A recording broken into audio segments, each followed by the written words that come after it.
So for finite volume, I decided that, okay, we've been talking about the Poisson equation all along. Let me give you a little bit of extension of that. So because finite volume is what many of you will be using in your CFD classes and so forth. So I thought, okay, let's talk about coordinate transformation of an Advection-Diffusion equation, which is typically what you will solve for CFD type applications.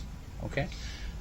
So I'm going to talk a little bit broader than what we have been talking about, just the Poisson equation, although I should say that it is always that second derivative, okay, this term, that causes problems in the transformation. The first derivative, the advection term, doesn't cause any problems. It's the easier one to treat.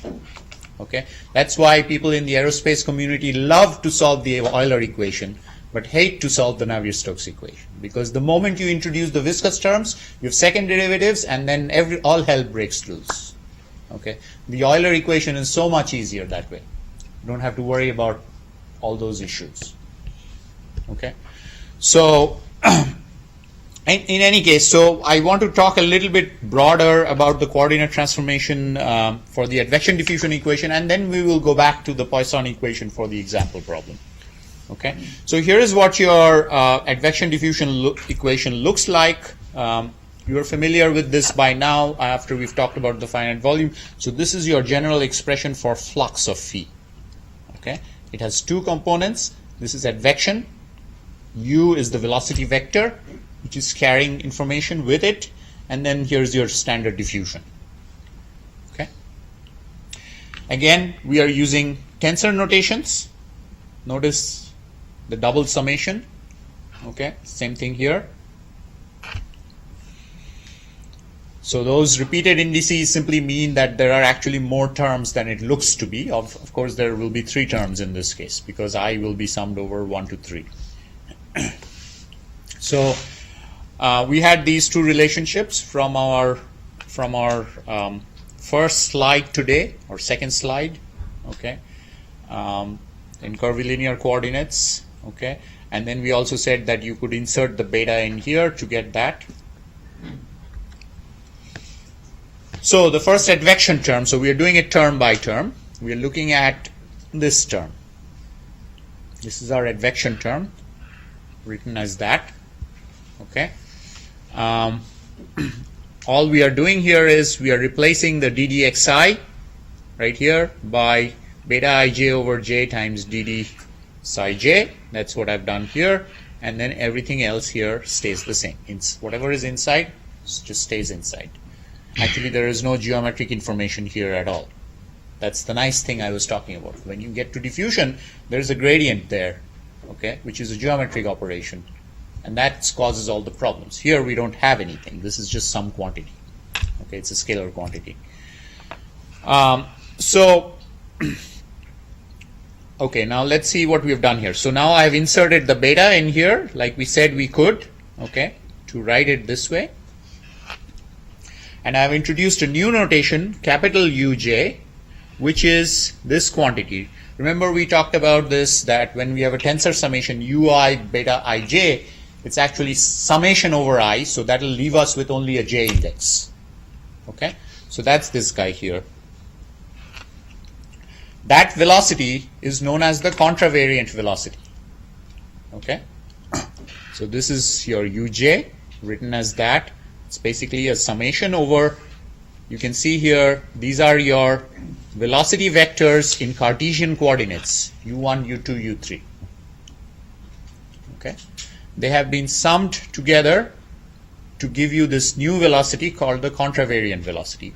The contravariant velocity, its physical interpretation is, it is the velocity locally normal to the xi j surface. What that means is, if I draw a little picture,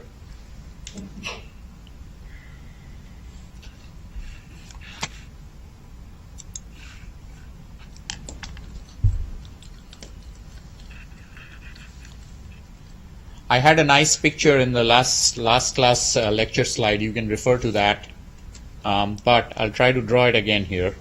So suppose I have now your cube has gotten warped like that. Okay, so this is your xi1, okay, and let's say this is your,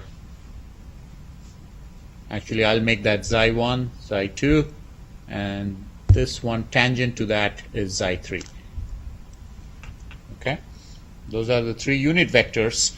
So what the contravariant velocity tells us is, if I look at this point here, okay, and this velocity we are going to call it u1, okay, that u1 vector is actually a vector that's perpendicular to the xi2, xi3 surface at that point. Okay, everybody get it? So you basically have a warped surface, xi2, xi3. That's a surface, right? This surface here. Think of it as a handkerchief. Okay? You take any point there and you think of, okay, what is the definition of my u1? u1 is basically the vector, the velocity vector that's normal to that surface at that point. Now, of course, if I go to this point, its direction might change because the surface curvature has changed already. Okay? But if I take any point, at that point, u1 represents the velocity vector normal to that surface. Similarly, if I go to this surface here, that will be u2 because it's the xi1, xi3 plane. If I take any point here, that will be your u3, which is the normal to the xi1, xi2 plane. Okay? Now, the reason people use covariant basis sets is because they can calculate contravariant velocity vectors. And why? Because contravariant velocity vectors is what they care about in fluid mechanics, because they always care about normal mass fluxes. No one cares about other components at a surface. Everybody in fluid mechanics, when you do these finite volume formulations, you always are interested in what is the normal flux across a surface, okay, across a control volume face. So that's why we love these contravariant velocity vectors, because they give us the normal component of the mass flux. Okay. All right. So that's the physical interpretation of that velocity vector. Okay. Now, when you take CFD classes, of course, you'll learn a lot more about these. If that class teaches you body fitted coordinates. All right, so this guy here we have already derived, nothing new to do. Okay, this is something that we just derived a short while ago, what the diffusion flux becomes, so I've just substituted it in here. Okay, this is something we did one slide ago. So putting it all together, this is what your equation looks like, and if you expand it out, that's what your advection-diffusion equation looks like. Okay. Again, these 9 terms you already saw when we did the derivation for the Poisson equation. It's identical, no difference. Okay. Here are your 3 advection fluxes.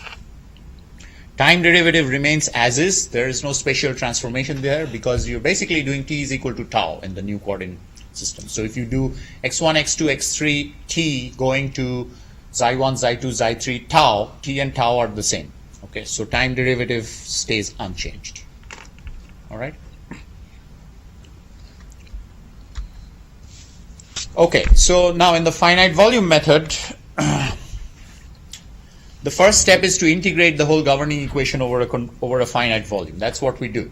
Okay, we don't take, unlike in finite difference, we don't take this equation and start writing discrete approximations to that directly. We take this equation, we integrate it over a volume on both sides, and then whatever equation we get, we do discrete approximations of that. All right, that's the general procedure. So to be able to do that, we first have to know what is my dV, a differential volume. So differential volume is dx1, dx2, dx3. If I now use the expressions that I derived, if you go back to the last lecture, lecture 25, and look at some of the early slides, that's where we derived these expressions. Okay, this is nothing but the chain rule of calculus, essentially. Okay, three terms. dx1 is dx1 d psi 1 times d psi 1 plus dx1 d psi 2 times d psi 2 and so on. Okay, so three terms added together. Now it can be shown, again, this is a very lengthy derivation. It's there in Thomson's book, that for any arbitrary covariant basis vector set, xi1, xi2, xi3, dx1, dx2, dx3, that product becomes j times d xi1, d xi2, d xi3. J being the determinant of the Jacobian of forward transformation. Okay, so again, we are not doing that derivation here, but that's what you get. So if you do all that, now what we are going to do is we are going to take this dv, and now I'm going back to my Poisson equation in 2D. Okay, I don't want to work with those 9 terms, so I'm taking it easy here. Going back to 4 terms, and then we have gotten rid of the advection terms, also going back to my general Poisson equation. Okay, and we are going to now take that equation and integrate it over volume. Okay, so if I integrate this guy over volume, I'm going to multiply this by, right here, by j times d psi 1, d psi 2, and then integrate. So you see the j and the j will cancel out. Okay, and you're left with that. There's the d psi 1, d psi 2 for both terms. And then on the right hand side, same thing. The right hand side, of course, the j will not cancel out. It's still there.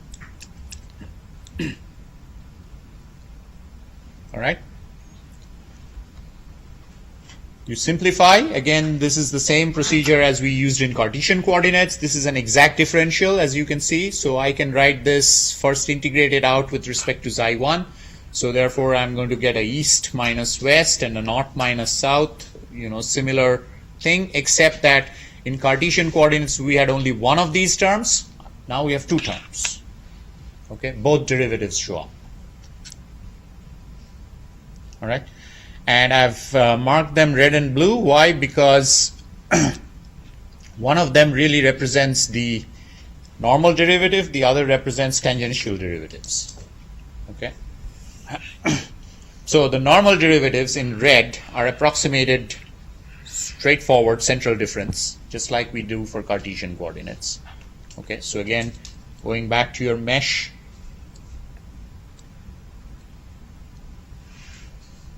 here is your node naught, east, this is west, north, south. So now we have cells, no longer nodes. Okay, so d phi dx1 at the eastern face right there is that minus that divided by that distance. Okay, so that's what we are doing here. Same thing for the western and then for the northern. So the terms in red are good, simple central difference, no problem there. Okay, terms in blue are your tangential fluxes. So I have a stencil diagram here to show what's going on. So they require special attention. Why? Because we are saying d phi d xi 2 at the eastern face. So what are we saying? We at this eastern face, we want derivatives in that direction. Okay, which we never had to deal with in Cartesian coordinates. We always have to deal with derivatives in this direction at the eastern face. Okay, but now we are having to deal with that.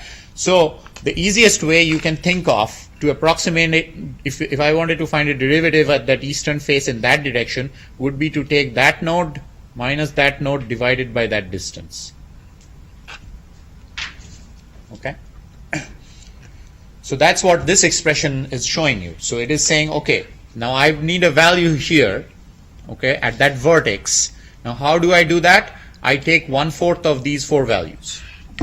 Okay, that's this guy. And then I need a value here.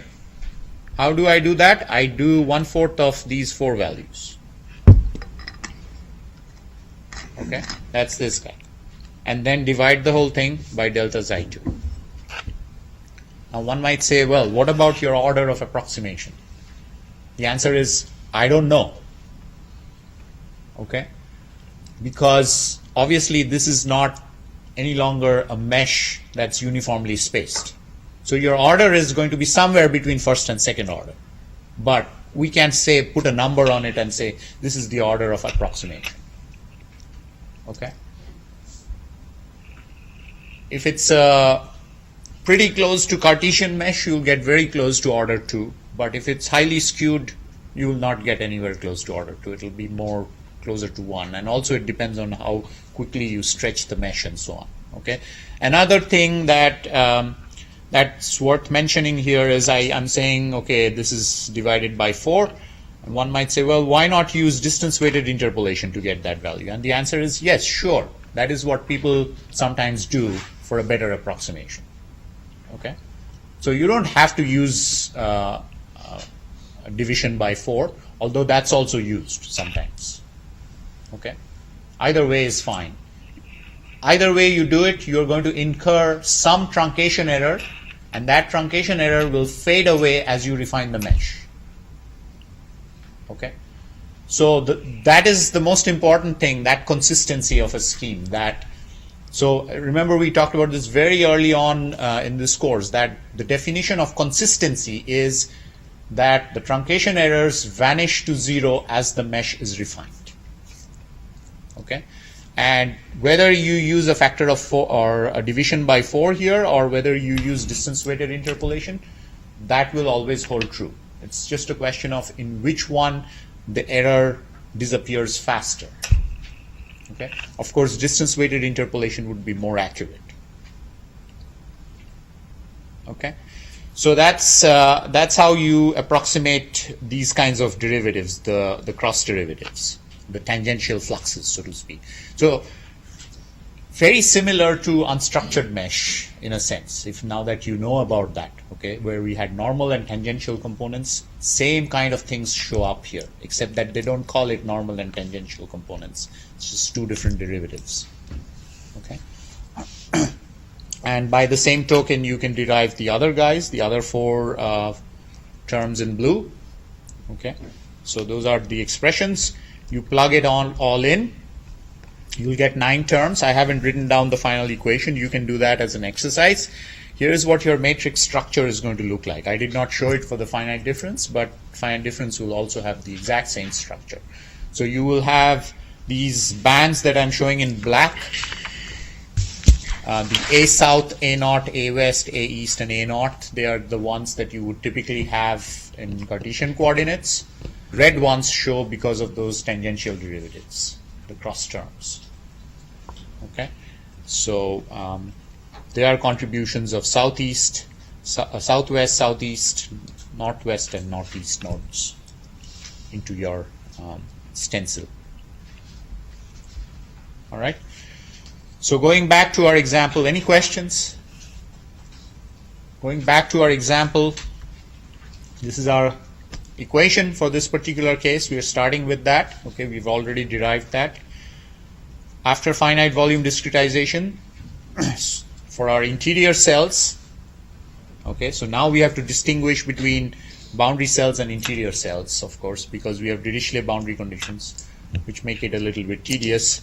For those of you who have been working on your homework and have already sort of gone through it, you understand that you have to derive special equations for the boundary nodes or the boundary cells, so to speak. Okay. So for the interior cells, this is what we get. You can see clearly the contributions of the 4 extra terms. If you did not have, if theta was equal to 90 degrees, then this is your basically Cartesian coordinate equation. And then for boundaries, you're going to get equations which look like that. Okay, now one might say, well, where did you get those from? You have to go back very early on.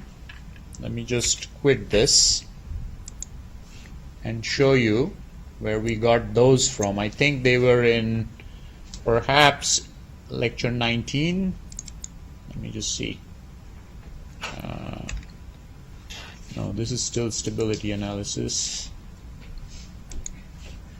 Maybe 21. Yep.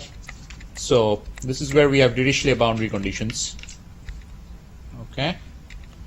So here is a derivation for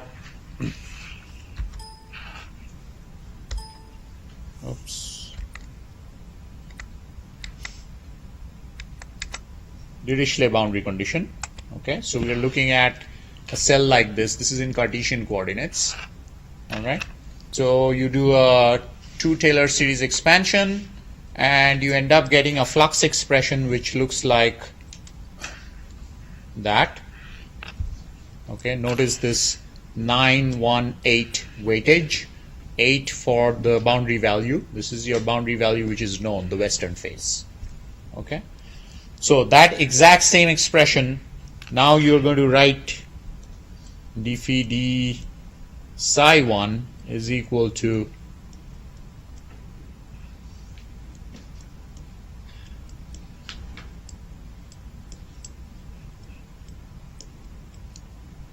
that.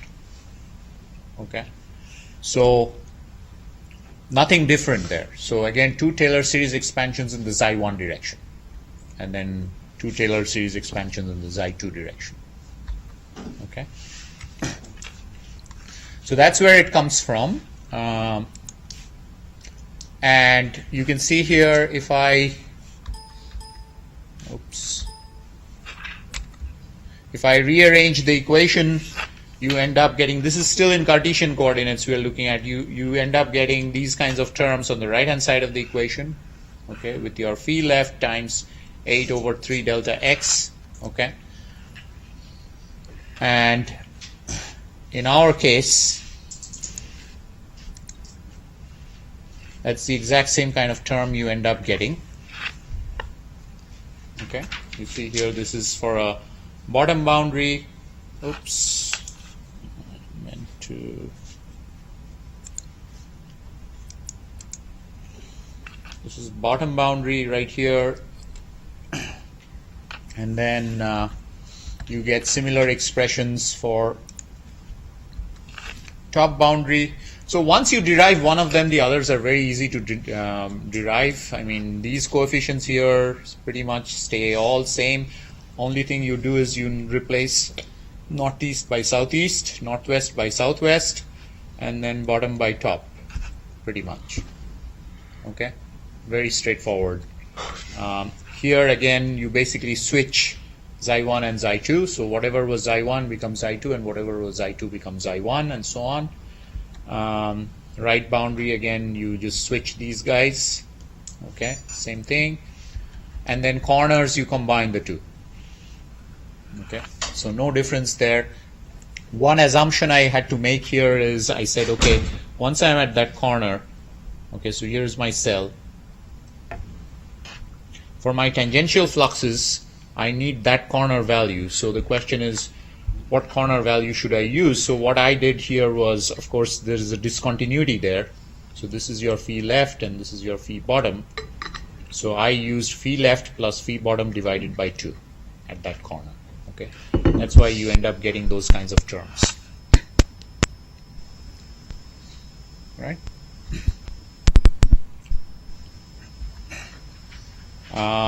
Same procedure, 40 by 40 mesh. This one I solved with the Gauss-Seidel method, and you see here's your convergence, about 2000 iterations. If you go back to the unstructured finite volume that we did for the same problem one lecture ago, it was somewhere here. Okay, the difference between this what we are doing here and the unstructured finite volume was only in the treatment of the boundary conditions. Here we are doing a second order treatment of the boundary conditions by doing those 2 Taylor series expansions. There we did a first order treatment of the boundary condition, because second order is very difficult to do with an unstructured formulation. Okay, that's the only difference. And so you expect the convergence to be very close of the two methods, because the equations are virtually identical. The interior node equations, actually, if you write out the matrices, unstructured versus this, you'll find they're identical. No difference. Okay, and here's your final solution. Again, we are familiar with this, nothing new here. So to summarize, we have discussed 3 methods: finite difference, unstructured body-fitted mesh, still used in some areas of computational heat transfer and computational electromagnetics. Okay, there is this so-called finite difference time domain method in computational electromagnetics that's used a lot, FDTD. If you talk to some of your friends you have in graduate students in electrical engineering who may be doing this kind of work, you'll find out that they use this a lot, finite difference. Okay, they use pretty much finite difference and finite element. Other than that, they don't use anything. Okay.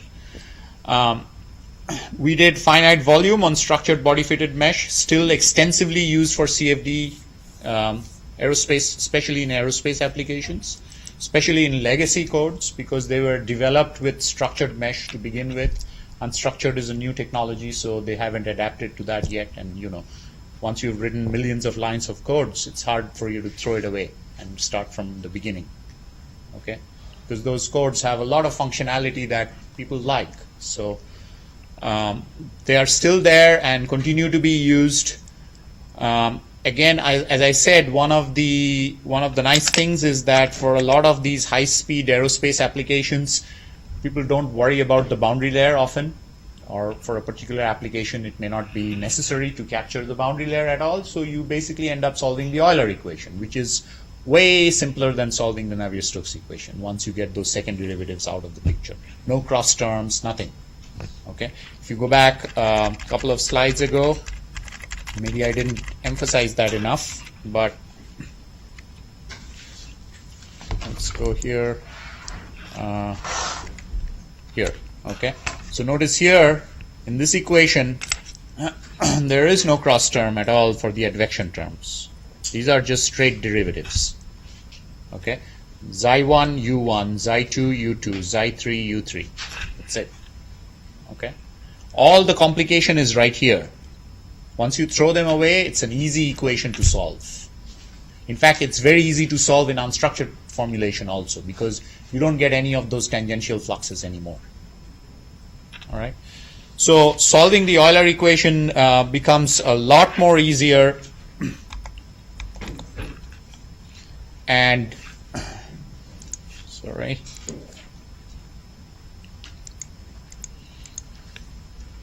So for more complex geometries, both of these methods require multiple blocks or block structured mesh. And that's another thing that, has been one of the reasons why people have slowly started to migrate away from structured mesh. Because they found that once you get to multiple blocks and block structured meshes, and each mesh has its own each block has its own transformation, and then you have to store information at interfaces, which I lines match with which J lines and so on, it becomes a nightmare. Okay, and so all of the advantages of using structured mesh kind of go away. Okay, mesh generation is another very difficult problem for structured mesh, because that is a technology that has been at a standstill for the last almost 20 years. I mean, you won't find any new mesh generator for structured mesh coming out. Okay, that's done. No one is bothered about that anymore.